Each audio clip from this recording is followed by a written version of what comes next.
Hello, everyone, and welcome to the ISB session at the MBA Spotlight. My name is Shreyoshi Hussain, and today I will be your host. It's also my pleasure to present to you Amit Tyagi, the Associate Director of Admissions and Financial Aid at ISB. So, today we will begin with a quick overview of the full time MBA program and the critical information that you're going to need to be successful in your application. After the brief presentation, we will open it up for question and answer, and I will do my best to have the team answer as many questions as possible. So, for everyone in the audience, we have two ways for you to engage. On your screen on the right side, there is a chat tab and a question and answer tab. You can post your questions there and also upvote the questions that you want answered. And after the speaker has finished talking, I will be picking the most upvoted questions for Amit from the question and answer tab. So if you have any questions, check out that tab. All right, now I will hand it over to you, Amit. Thank you, Shreya Joshi, and welcome everyone to this session. My name is Amit Tyagi. As Shreya has mentioned, I lead the PGP admissions team at Indian School of Business. And today I'll talk to you about the ISB and the PGP program at ISB. I'll just touch upon key features. Since time is limited, we will not have a full-fledged deck, but I'll try to touch upon key features of the program, which will preempt a lot of the questions which I'm sure you're keen to ask in the later session. So I'll try to preempt those questions and give those answers upfront so that we can make the best use of the Q&A session that we have post this particular short talk. So ISB was set up in the year 2001, and our vision is to be an independently top-ranked, research-driven global management institution which grooms future leader for India and the world. Right. So in line with this vision, when we're starting out in the year 2001, we did not want to reinvent the wheel, but bring in the best practices in terms of management education from the world's best institutes, in terms of the curriculum, in terms of the research focus, in terms of the pedagogies, that in terms of the structures, processes, and faculty members. And that's when we partnered with Kellogg and Wharton as our founding associate B schools. And we draw a lot of inspiration in terms of the faculty, the student exchange, the curriculum, the research. And within a very short span of time, we were ranked among the world's foremost teaching institutions. But any great educational institution in the world is not just a knowledge disseminator, but also a knowledge creator. And that's when we started working on building the research practice at ISB. And we also partnered with the London Business School and the Fletcher School at the Tufts University, and we started building a research expertise over the years as well. So much so now that it reflects in our rankings as well over the years. So if you look at the latest FT Global MBA rankings, we are ranked number 1 in India. We are ranked 31 globally. We are ranked number 5 in Asia. And we are also number 1 in terms of the salary increase of the cohort. So last year, a cohort saw a salary increase of 229%, and which ranks as number 1 in the world in that particular parameter. Research, of course, as I mentioned, is a very big focus area at ISB. We are a research-driven institute. That's part of our DNA. And in terms of research as well, we're ranked number 1 in the world, number 1 in India right now, and number 52 in the world in terms of research categories. We also have research institutes, 4 research centers and 5 research institutes across our 2 campuses in Mohali, which undertake practical application-oriented research in collaboration with industries. And that research invariably flows into a classroom, so the faculty members who participate in research working on those live practical application-oriented research projects that they do with industry. And that also keeps our curriculum current. So if you look at our curriculum, we are a 1-year program, exactly 51-week program. We have 7 terms for the current class, and there are 4 block weeks.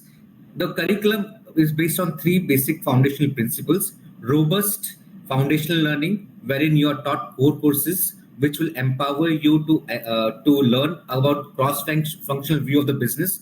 We'll take courses like strategy, microeconomics, macroeconomics, statistics, principles of accounting, principles of marketing management and financial management, and so on and so forth, which will give a complete overview of a firm in terms of cross-functional business areas.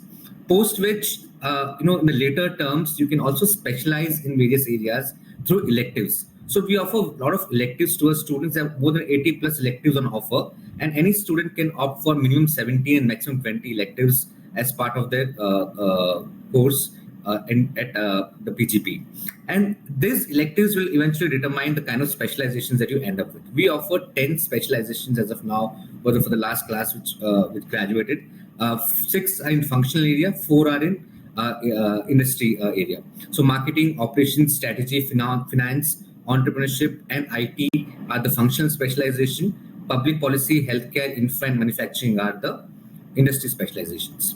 Right now, in terms of the block weeks, we also ensure that you learn to learn, that you keep learning throughout your life. Learning should not be restricted to the 1 year at ISB, but you also learn to keep growing as you forward in your careers. And in that context, we have a lot of personalized coaching. We have mentorship session for students as part of our 1 year curriculum, and we have 4 block weeks, which are practical courses taught by industry experts at one go. So you might have people from, let's say, a marketing organization coming and teaching you marketing in practice. You might have people from the finance or P firms coming and teaching you how to value options and derivatives and so on and so forth. All this curriculum, the research, and this aims towards building key 3 advantages for the PGP graduates at ISB. First one is to ensure positive career pivots. Ensure that people who go to the program learn through the cutting edge research that the faculty members, global faculty members, and curriculum that we have, and you're able to pivot your industries and functions eventually post your 1 year at ISB. Second is to build resilience among the cohort.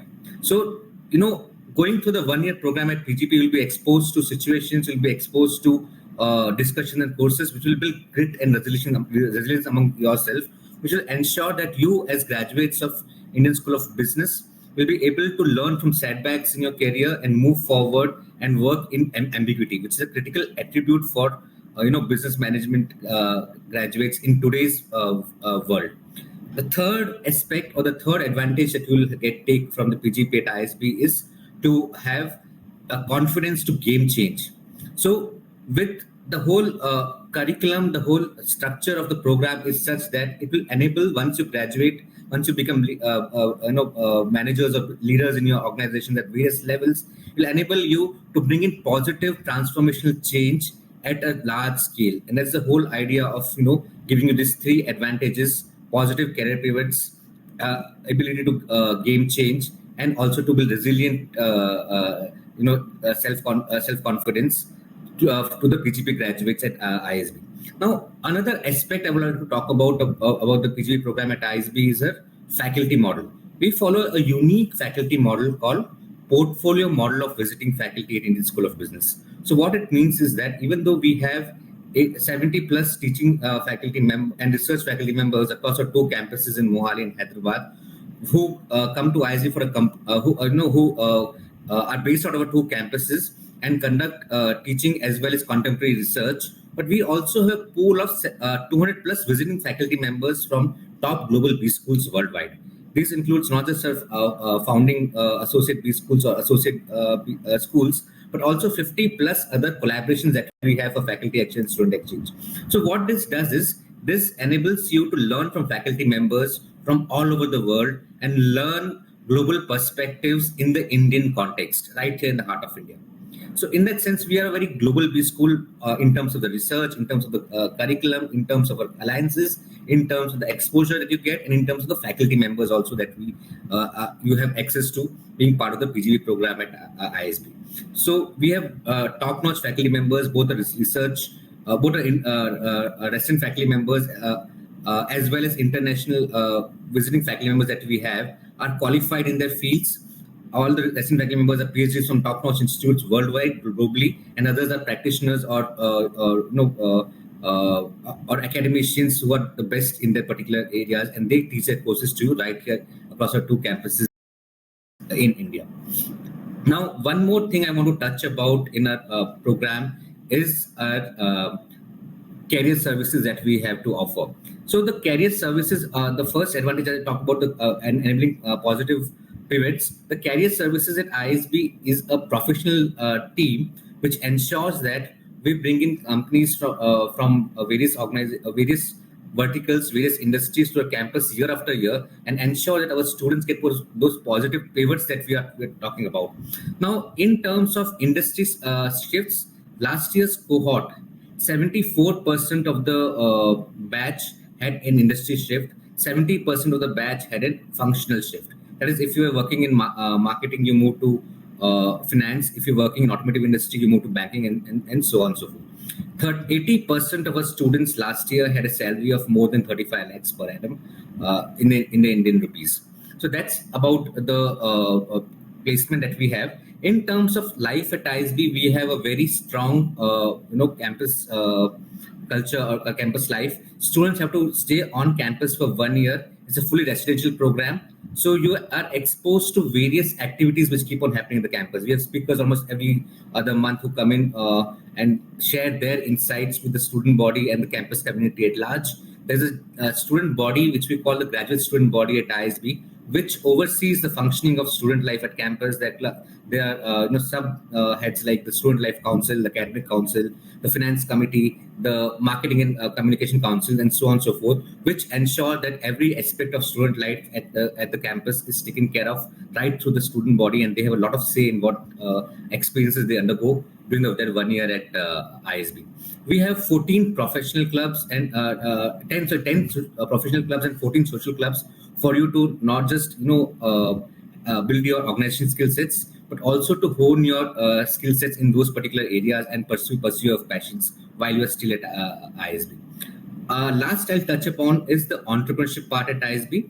We are very strong on entrepreneurship. Entrepreneurship is one of the specializations that we offer to our PGP students, and that has also enabled us to be ranked very highly in terms of entrepreneurial networks among B schools. The annual global pitch book rankings in India, we are ranked number 1 in terms of entrepreneurship, and globally we are ranked number 20 in terms of the annual pitch book and entrepreneur 1 in terms of entrepreneurship, and globally we are ranked number 20 in terms of the annual pitch book and entrepreneur rankings of the B schools.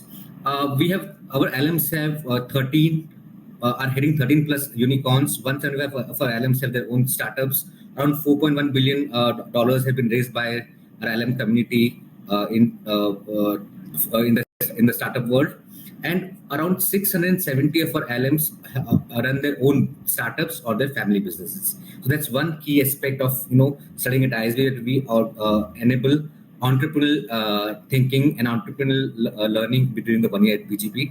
And we also have 2 incubation centers across our 2 campuses. There's a D-Lab at Hyderabad, and there's the Atal Incubation Center at Mohali. Now, finally, let's talk quickly about the admissions. So the PGP program at ISB, you need to have at least 2 years of work experience to join the program. So you need to have 2 years of work experience as on 31st of March 2025. If you are completing the 2 years of work experience as on that day, you can apply to PGP at any of the rounds, right? You need to have a graduate degree and a valid GMAT or GRE score. What is a valid GMAT or GRE score for us? Any score which is no older than 5 years as on the date of the deadline in which of the round in which you are applying. So let's say you're applying in round 1, and the deadline for round 1 is September 15th. So your score should not be older than 5 years as on 15th of September 2024. And another important thing, your score should be a test center score. We're not accepting at-home scores for both GRE and GMAT from this year onwards. So those are the key requirements. Once you meet those requirements, you can go online to our website. The application form is online. It's currently live. You will have to fill the form. We'll capture academic details. We'll capture your work history. You have to write 2 mandatory essays. There's 1 optional essay. You'll have to enter your GMAT and GRE score and submit 1 name who will be your recommender or who will submit your letter of recommendation. So you don't have to get a letter written on a letter pad. You have to submit in the section the name of the person and their designation and the email ID, and a link is auto-triggered to the person to fill your recommendation and send it back to us. That's all you need to do. Once you submit your application, then we'll start your evaluation, but that will happen after round 1. The deadline for round 1 this year is September 15, 2024. So again, I'm repeating. So that's all I have to talk about from my side today. And now let's open the floor to questions, and we'll be happy to take questions from all of you. Thank you so much, Amit, for that very informational speech that you have prepared for our audience. And we will be opening the floor up for question. And let me also reiterate that today we do not have the raised hand feature enabled. I can see there are a couple of raised hands. So if you would please go to the question and answer tab and write your question there, that would be the most likely way to get your question answered. Also, there is a poll on the poll tab. So let me show it up on screen.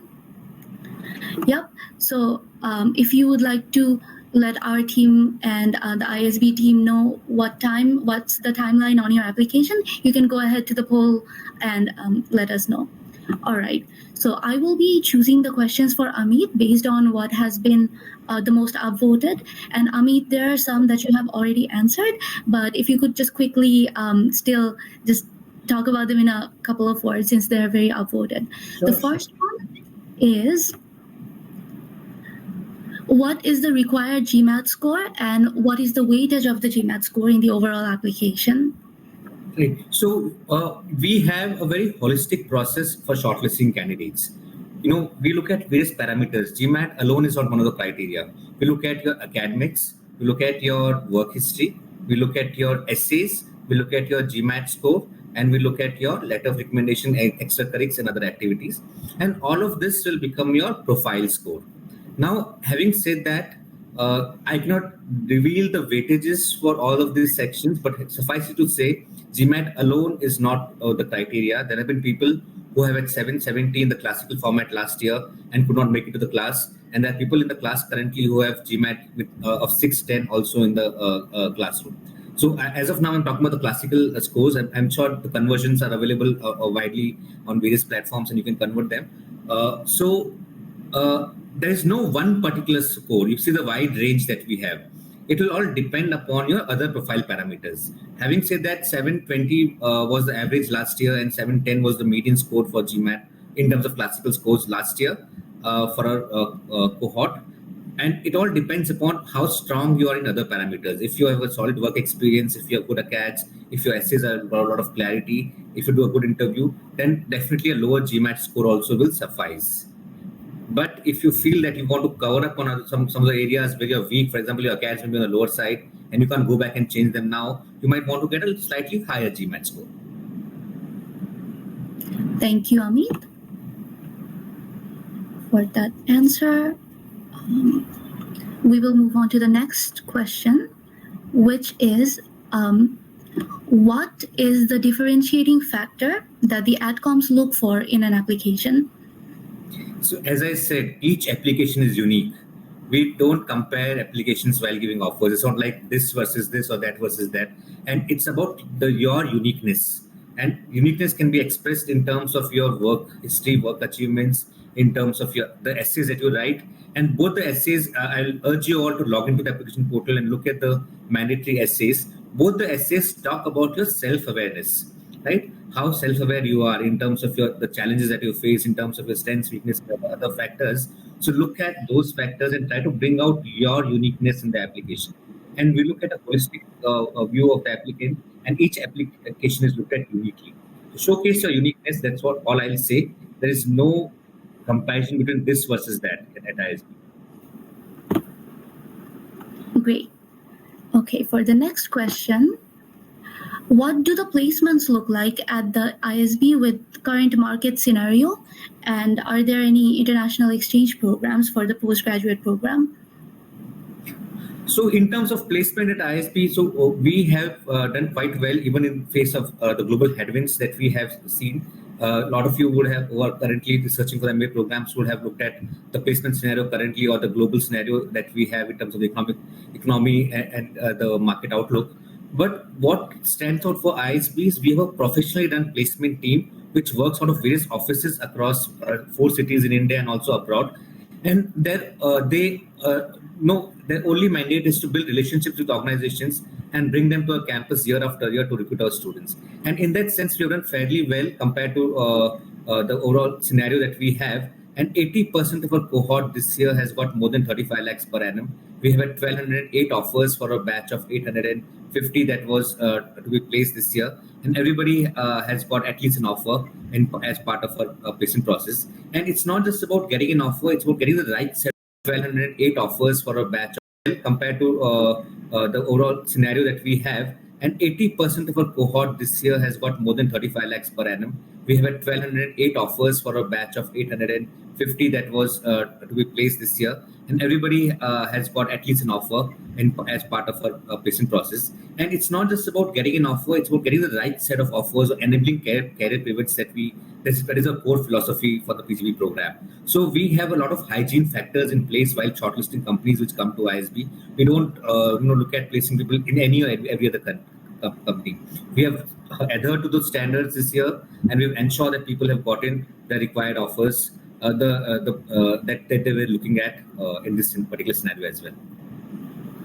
Other factor was the international exchange. So we have collaborations with 50 plus universities and B schools worldwide for international exchange.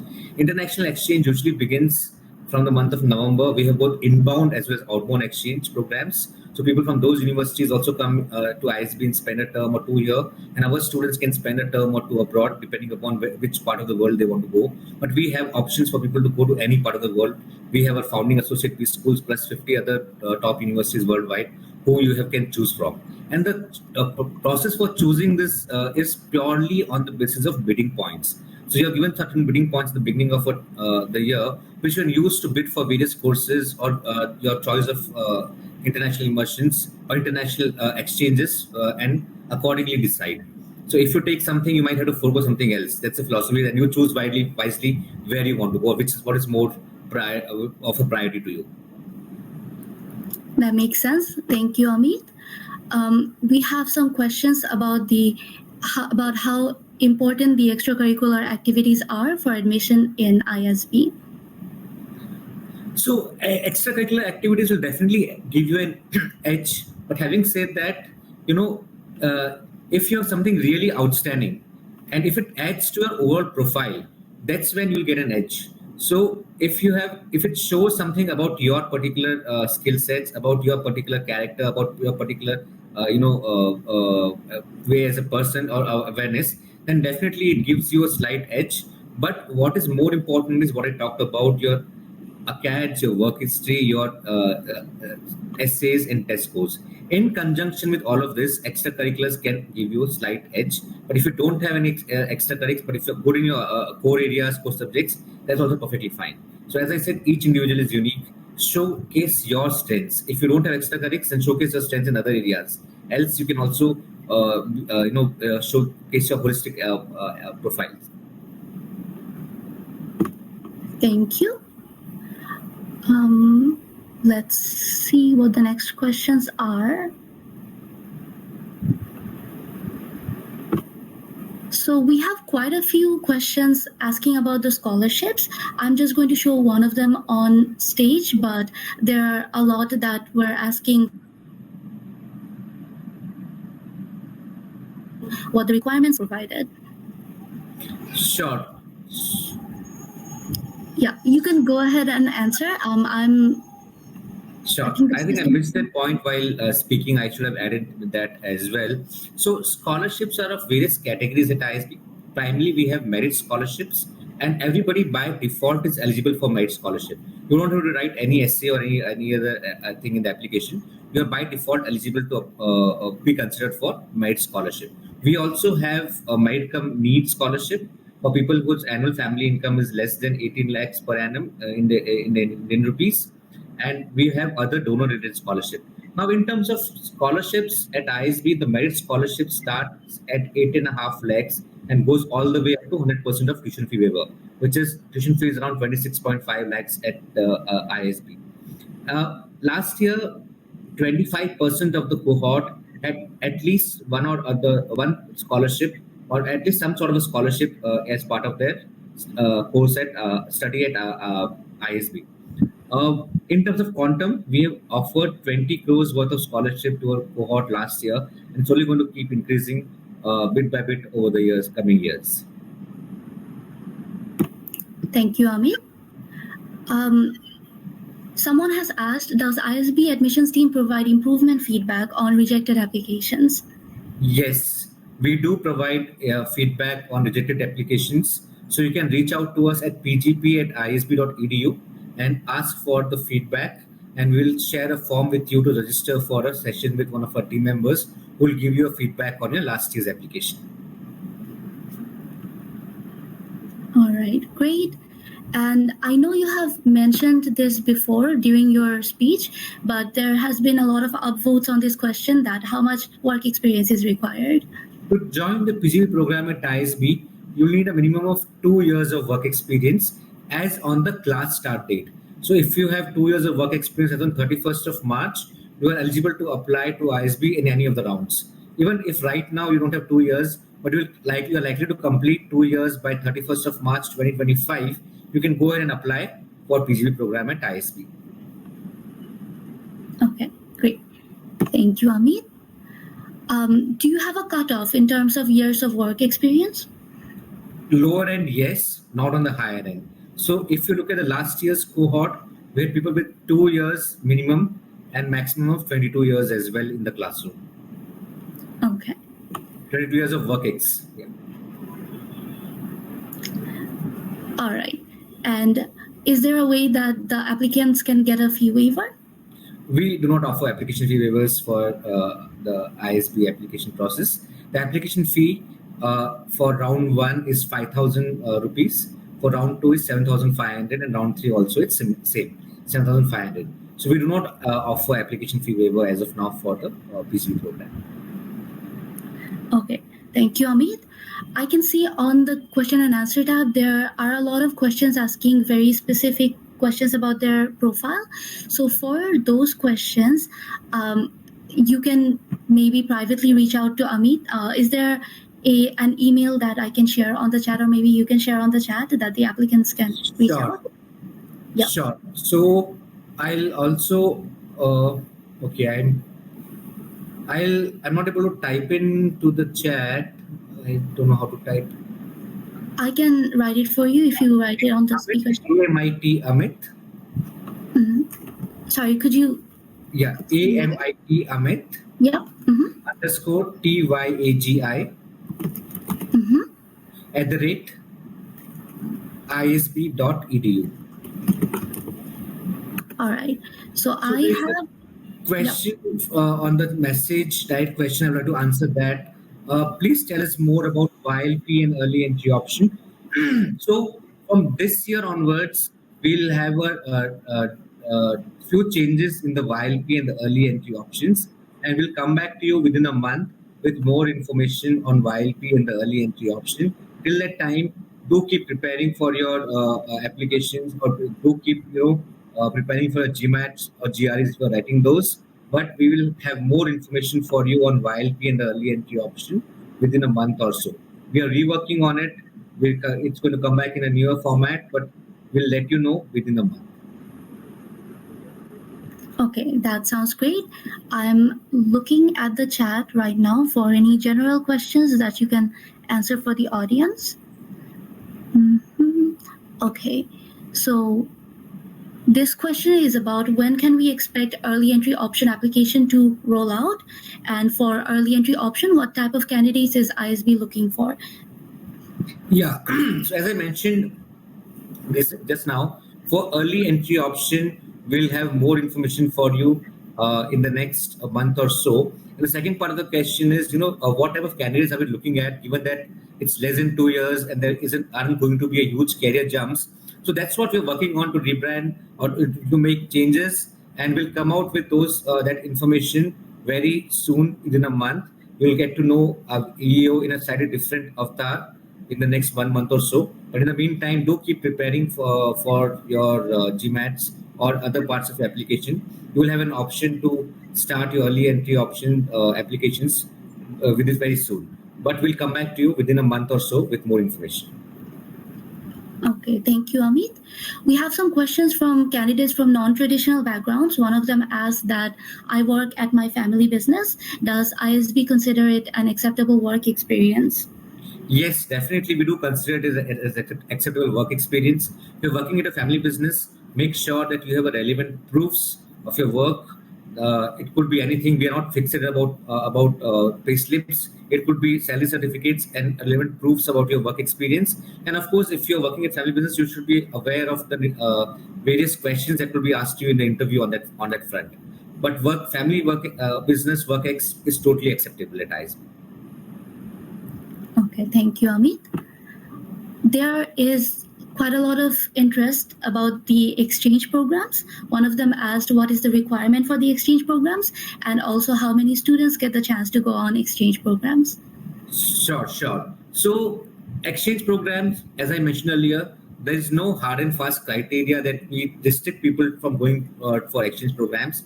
We have more than 50 plus exchange opportunities on offer across top degree schools globally, as far as Korea, Southeast Asia, Australia, US, and Europe, and a lot of other B schools. So you have a lot of ample opportunities to go for exchange programs. And since there are ample opportunities, anybody who wishes to go for an exchange program would find an opportunity to go there. The only criteria here is the bidding point system, right? So if you want a particular exchange, let's say you want to go to Kellogg for an exchange program, you might want to bid high points on that particular thing because there are a lot of other people will be bidding points on that. And if you bid high points for Kellogg, it will be left for less points to bid for other things that you might want to do. Let's say a course which is limited to 50 students by popular faculty members, right? So that's how the trade-offs you need to make. But in terms of the criteria, we don't restrict anybody to go for exchange programs. Only thing is you have to decide your priorities and take note into account which part of the world you might want to go for exchange. Thank you, Amit. The next question that there's interest on is if there's any difference in the way you perceive an international candidate's application compared to, let me show that on stage again, compared to an Indian candidate. So in terms of the procedure of admissions, it's same. There is no difference. What we do, but do other things is we look at the nationality of the people and look at their GMAT scores because GMAT scores also are dependent in terms of the nationality. Some countries would have a median score of a particular number. Some countries would have a higher median score. Some countries would have lower median score. So that will be taken into account when you apply as a citizen of a different country, and we'll make adjustments to the scores accordingly in the weightages there. Rest all remains same. You have to attend the interview. You will look into take into account your academics, your work history, and another important difference is the scholarship.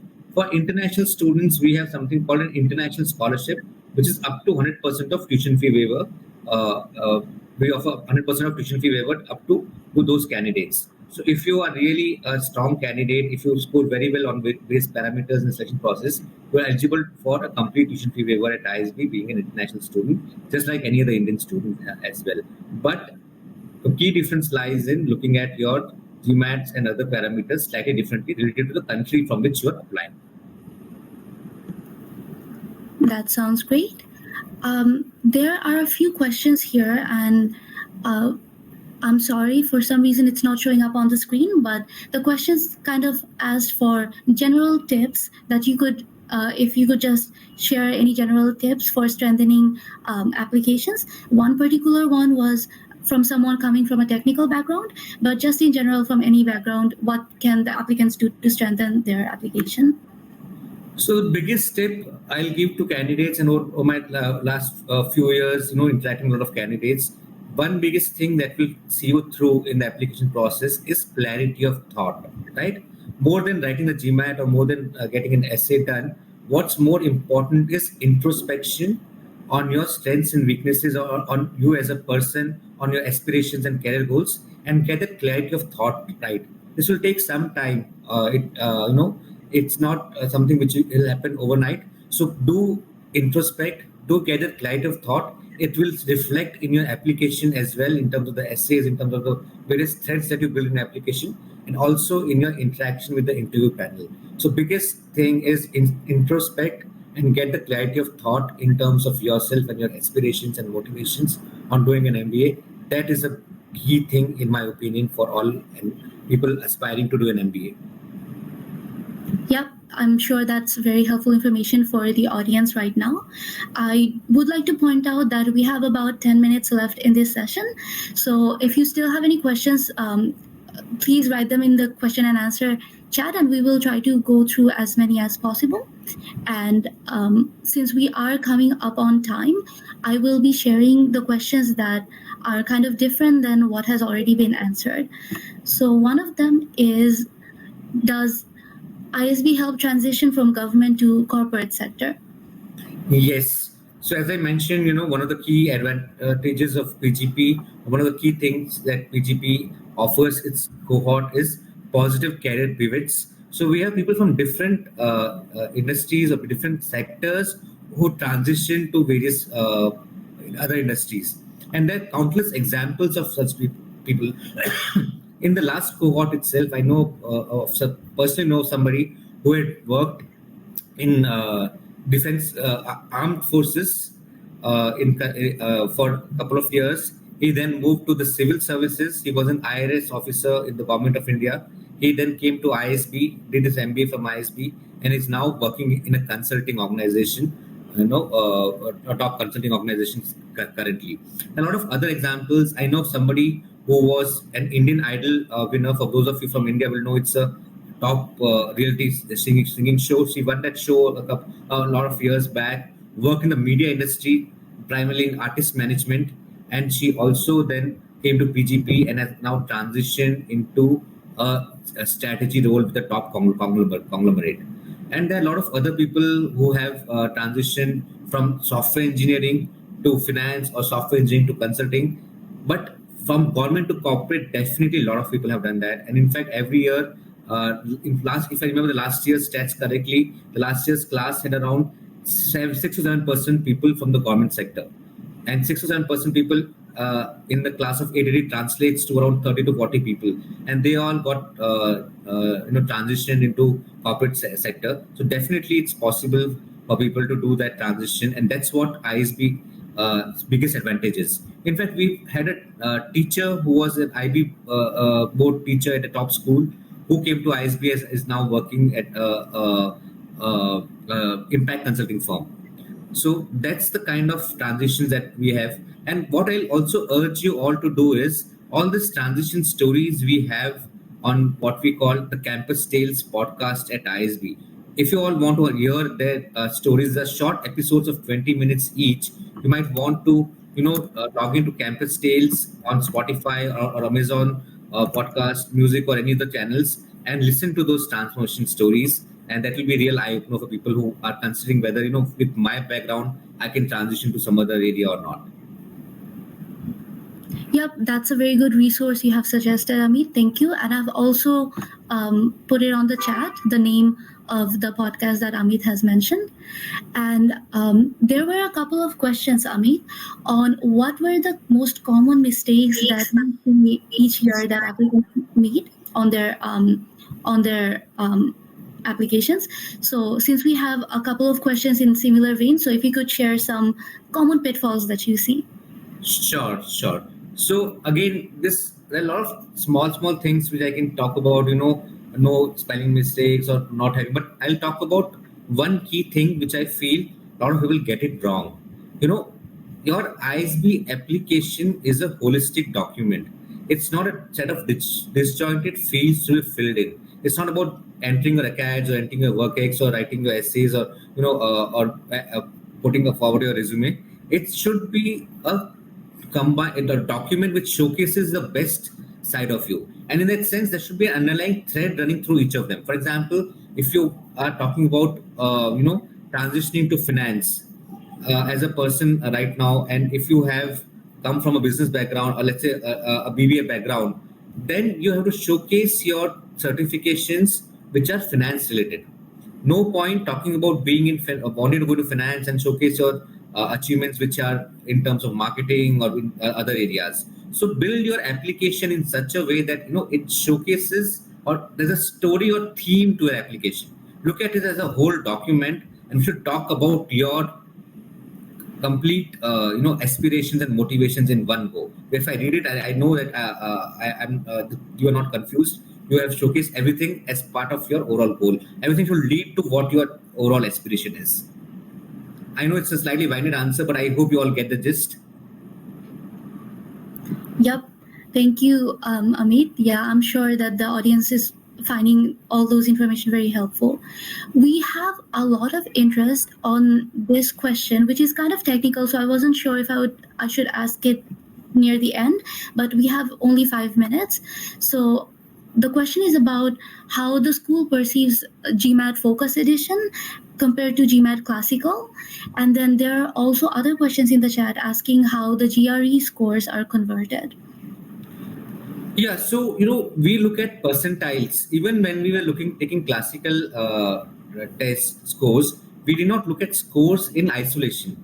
We looked at percentiles of the candidate, and same thing we are doing with the GMAT focus scores also, right? We are looking at what percentiles you've got, and percentiles are not going to change drastically. So if the upcoming now in the focus edition initially the data was lesser, but what when focus edition came out, they had a lot of simulations to kind of put a score to the current percentile. So they had a conversion chart which says 645 will correspond to around 92 93 percentile, which is a 710 after a lot of test taking.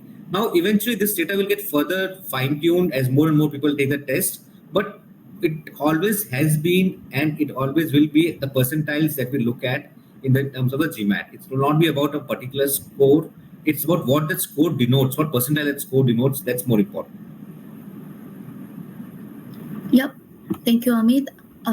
Since we are coming up on time right now, we have 3 minutes. So I would like to tell the audience that in case your question did not get answered, feel free to always reach out to Amit. His email has been posted on the chat. Or if you have very profile specific questions, the GMAT Club MBA Spotlight Fair also offers consultant help. So if you go on the booth section of this fair on this website, you can talk to a consultant who can answer questions based on your specific profile. And since we have only about a couple of minutes right now, I would like to thank Amit for taking the time out to come here and talk to the audience, and for the audience for being so participative and so engaged in the chat and the question and answer. Amit, would you like to take a couple minutes to wrap up the session? Sure, it was a pleasure to be on this platform and interact with so many people. And we have been participating with GMAT Club over the 4 years, and it's always great to come here and interact with people because we find that people asking the right questions here, and it's always a pleasure interacting with all of you here at GMAT Club. I wish you all the very best, and I'll urge you all to keep visiting our website. There is an event section on our website under the admission section where we have showcased a lot of events which you're planning to do over the course of next one month and a half, and you can register for the events which you feel are going to be of useful to you. There are going to be online events, there are going to be in-person events. We're going to have in-person events in almost all major cities of the country, and you can sign up with for the ones closest to you. So I do look forward to meeting a lot of you over the course of the next 6 months that you will be part of in this application cycle. I look forward to assisting you, and you can always reach out to us on various platforms, be it the email address or be it our social media platforms, and we'll be happy to assist you all. Thank you all, and wish you all the very best. Thank you.